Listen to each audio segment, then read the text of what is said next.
पण हे गोळ्या औषधांनी जाणार नाही. नाही का? बऱ्याच वेळा लोकांना वाटतं हा. की आपण काहीतरी औषधं घेत राहू, आपण काहीतरी गोळ्या घेऊ, तर हे गोळ्या औषधांनी कमी होणार नाही. आत्ता दुखत नाही, त्याच्यामुळे काही त्रास वाटत नाही तुम्हाला, पण गाठ असणं हाच मोठा त्रास असतो.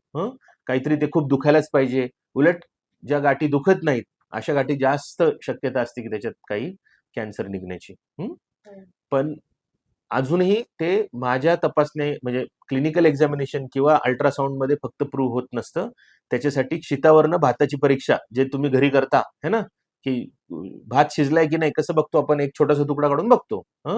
तसंच याचं सुद्धा एक सॅम्पल काढून बघावं लागतं. आता लोकांच्या मनात फार गैरसमज असतात की असं काही सॅम्पल काढलं की आजार पसरतो, काहीतरी होऊन जाईल आणि म्हणून तसं करायला नाही पाहिजे. पण हे सगळं चुकीचं आहे. प्रूव्हन आहेत की बायोप्सी केल्याने कुठलाही ब्रेस्ट कॅन्सर जास्त पुढच्या स्टेजमध्ये जातो किंवा पसरतो असं नसतं. ठीक आहे ना. उलट आपण जर का तपासणी केलेली असेल तर पुढची ट्रीटमेंट आपण व्यवस्थित करू शकतो, रादर दॅन स्टेप्स जम्प करण्यापेक्षा. ठीक आहे. चालेल चालेल, चलो थँक्यू.